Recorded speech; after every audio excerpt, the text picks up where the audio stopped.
How much should you pay for the facility costs in a dental practice you're looking to buy? By facility costs, I mean rent, maintenance and repairs, and utilities. All three of those things together I'm calling facility costs. I may use the shorthand building as a way to include all of those expenses, but anything related to the building is what I'm talking about in this video. And the answer to how much the average dental practice should spend on facility costs is between 5 and 10% of collections. Now 5 to 10 is a pretty decent range, and the reason why that is such a wide range is simple geography. If you're looking at a dental practice in downtown Chicago, it's probably going to be a little more expensive than a practice in Topeka, Kansas, in terms of how much you pay for either the building or rent. Now, whether or not you buy the building or you're renting the building is a totally separate question. And we'll get to that in a different video, but what we're going to think about in this video is how much is the right number to pay for the building and all of the associated expenses.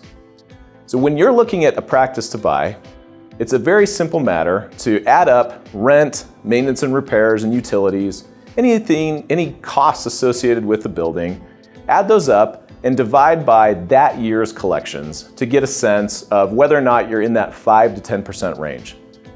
Now, if you're at 5 or you're at 10 and you're not sure whether or not that's appropriate, there are professionals you can get involved, commercial real estate agents, appraisers that can tell you whether or not rent or the cost of a building is appropriate. But if you're in that 5 to 10% range, chances are good that you're at least in the ballpark. What if the seller owns the building and has been paying rent to themselves? How do you analyze the numbers in that situation? Why this gets tricky is if the seller owns the building and they're paying themselves rent, you can't be sure that the amount that they're paying themselves is fair market value. Another way to say that is, would the seller have charged an outside renter the same amount they were charging themselves? In most cases, the answer is no. In fact, as I think about the financials that I've looked at, I don't think I've ever seen a seller pay fair market value to themselves. The dead giveaway, if you're ever looking at a set of financial statements or a tax return, a dead giveaway that the seller has just set an arbitrary number is even numbers. Anything with double zeros on the end, 600, 800, you know for sure that is an amount the seller set with their accountant. It's not really worth going into the tax details of why a seller and or their accountant would use this strategy, but it is useful to know that it's possible the number you're looking at could be arbitrarily lower or higher than what you might pay as a buyer. So a very important question to ask if you're analyzing the financials of a dental practice and you're looking at the rent number. First, you need to know, I need to fall in that 5 to 10% range. The next thing you need to know is who owns the building. If the seller owns it, then you need to look at that number and decide, is rent the actual number that I'm going to pay as a buyer, or is there a different number that I need to know before I start doing all my financial analysis? Any good broker should be able to answer that question very easily. And any seller should know, at least in a range, a ballpark range, what fair market value is for rent in that building.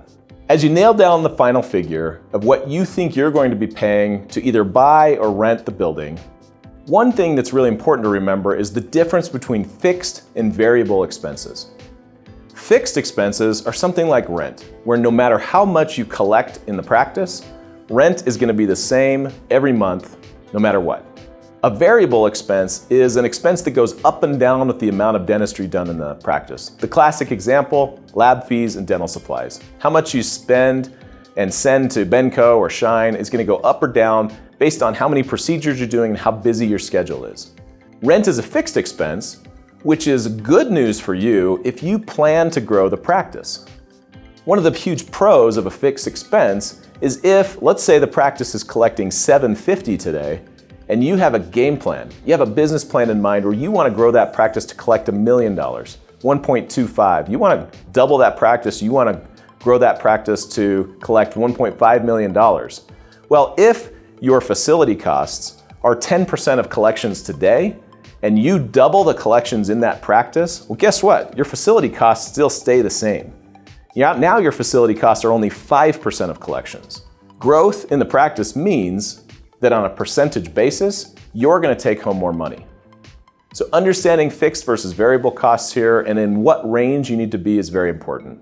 So the con is that if your practice is already at 10% of collections for facility costs, and the seller is already collecting a certain amount and you're not sure if you can match that seller, or maybe the seller's doing some procedures you can't do, and you're worried that collections might dip a little bit after you take over the practice, the con to a fixed expense is those fixed expenses are not coming down, right? So on a percentage basis, your facility costs now are 12, 13, 15% of collections, and you're taking home less money because on a percentage basis, it's all going to rent.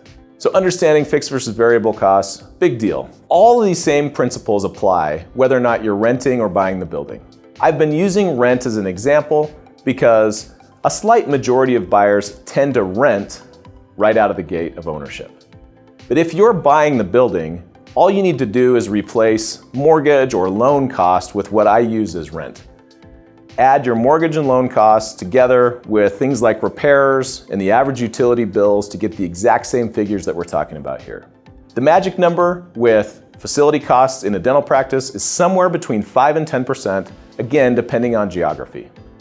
If you're looking at a practice and you're not sure if you fall into that range, or you're not sure if you're looking at the right numbers, that's where me and my team come in and help. We'd be honored to help you. And if you just want to reach out and ask a question or find out who in my area can help me figure out whether or not fair market value is fair or how much a building should be worth, I have resources for that too.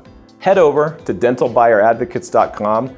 You can find my phone number, email, my calendar. You can reach out to me anytime. Be more than happy to help. If you'd like to learn more, we have a ton of great resources, from a course to tons of free blog posts, free podcasts, all kinds of things to help you with one of the most important decisions you're ever going to make: what dental practice to buy. Good luck.